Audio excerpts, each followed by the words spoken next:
Perkenalkan, nama saya Nita Setiawati, NIM B 200170062 dari kelas A.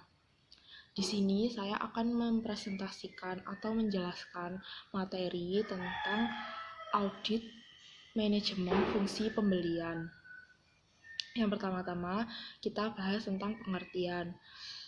Kegiatan pembelian dalam perusahaan dagang dan kegiatan perdagangan pada instansi pemerintah atau perusahaan selain manufaktur memegang peranan yang sangat penting. Karena dari sinilah proses operasional perusahaan itu dimulai. Kegiatan pembelian dapat terus berlangsung baik apabila prosedur pencatatan dan pembayaran hutang juga terselenggara dengan baik.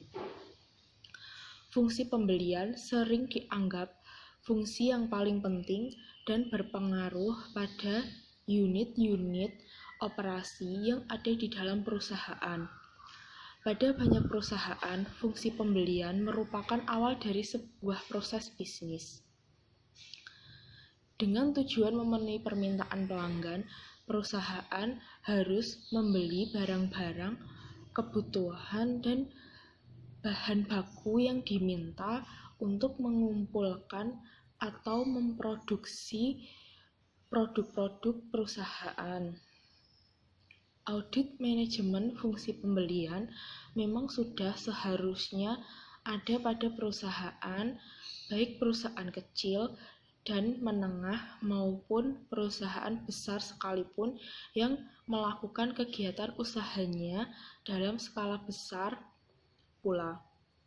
Audit manajemen pada Departemen Pembelian diperlukan untuk mengontrol pengeluaran biaya agar tidak terjadinya pembengkakan biaya yang berlebih yang belum tentu mengakibatkan terjadinya laba perusahaan. Selanjutnya adalah tujuan. Tujuan utama dalam audit manajemen fungsi pembelian itu adalah untuk menentukan efisiensi dan efektivitas perusahaan dalam membelanjakan sumber daya keuangan mereka. Pada beberapa perusahaan sedang, pembelian utama dilakukan oleh masing-masing departemen. Sebagai contohnya, fungsi kontrol persediaan pembelian bahan-bahan kebutuhan dan bahan baku untuk memenuhi permintaan pelanggan langsung dari pemasok. Contoh lainnya yaitu adalah manajemen tingkat atas seharusnya menyadari adanya peningkatan biaya dalam proses bisnis, meskipun tak satupun kompetitor mengalami pengurangan yang sama pada margin laba. Tanda-tanda bahaya tersebut mungkin mengindikasi bahwa perusahaan mengalami ketidakefekasian biaya dalam aktivitas pembeliannya sehari-hari. Proses audit manajemen menggambarkan bahwa fungsi pembelian dapat dimanfaatkan oleh perusahaan yang benar-benar memiliki fungsi pembelian atau departemen pembelian. Asumsinya bahwa semua perusahaan, tidak peduli sebesar apa, seharusnya memiliki departemen pembelian atau seseorang yang terpusat dan independen untuk mengontrol pengeluaran perusahaan. Selanjutnya adalah ruang lingkup fungsi pembelian dan konsep audit manajemen fungsi pembelian. Fungsi pembelian memiliki nilai arti penting bagi perusahaan karena sangat menunjang operasional perusahaan.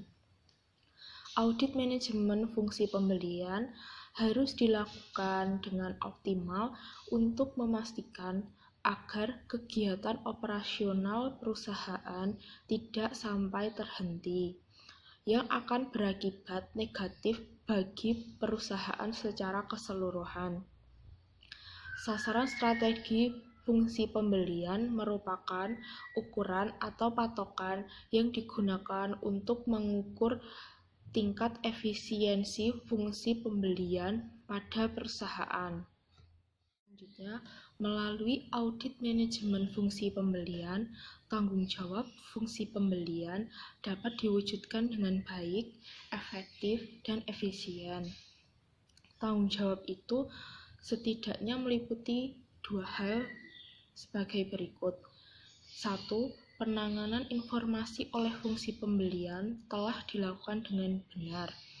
Berbagai catatan yang akurat seperti catatan mengenai proses pembelian yang pernah dilakukan sebelumnya, daftar pemasok ataupun proses pengiriman disimpan dan dimanfaatkan dengan baik. Yang kedua, proses pengadaan barang dan jasa telah dilakukan dengan baik, seperti melalui pengawasan terhadap permintaan barang atau jasa, diupayakan lebih dari satu penawaran yang diterima oleh perusahaan, analisis seluruh penawaran yang masuk, sampai dengan proses penerbitan PO, penerimaan barang, dan penyelesaian pembayaran faktur. Selanjutnya adalah 7 sasaran strategi fungsi pembelian yang harus dipahami meliputi hal-hal berikut ini. 1. Terjaminnya kesinambungan pasokan bahan mentah, bahan baku, dan bahan penolong lainnya yang diperlukan dalam proses produksi. 2. Mengupayakan terjaminnya persediaan bahan mentah dan bahan suku cadang agar berada pada tingkat yang aman.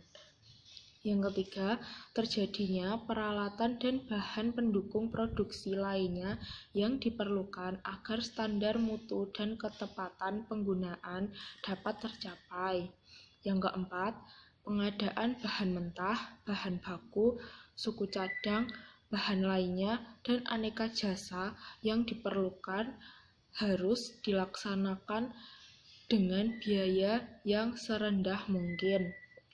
Yang kelima, pelaksanaan sistem pengawasan yang digunakan untuk memastikan bahwa nilai dan biaya pengadaan telah sesuai dengan terus-menerus melakukan pengurangan biaya pembelian. Yang keenam, komunikasi yang baik dengan pihak manajemen puncak dalam bentuk informasi yang paling akurat mengenai bahan dan aneka jasa yang dibutuhkan perusahaan.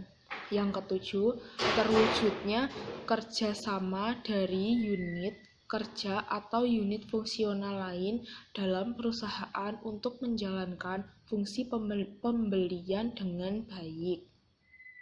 Selanjutnya, terdapat 4 sasaran audit manajemen pada fungsi pembelian, yaitu sebagai berikut. 1. Sasaran strategi fungsi pembelian. Yang kedua, perencanaan operasional atau induk. Yang ketiga, tipe dan struktur organisasi pembelian. Yang keempat, mekanisme pengendalian pembelian. Lalu selanjutnya, hasil audit manajemen fungsi pembelian. Hasil audit manajemen fungsi pembelian adalah laporan yang berisi temuan-temuan berupa ketidaksesuaian dengan prosedur, penyalahgunaan wewenang, penyimpangan sistem, dan sebagainya yang perlu diperbaiki oleh perusahaan, dan juga rekomendasi yang perlu dilaksanakan manajemen untuk memperbaiki temuan-temuan tersebut sehingga di masa depan dapat diminimalkan atau dihilangkan. Sekian video penjelasan tentang audit manajemen fungsi pembelian dari saya. Semoga bermanfaat untuk teman-teman semua. Wassalamualaikum warahmatullahi wabarakatuh.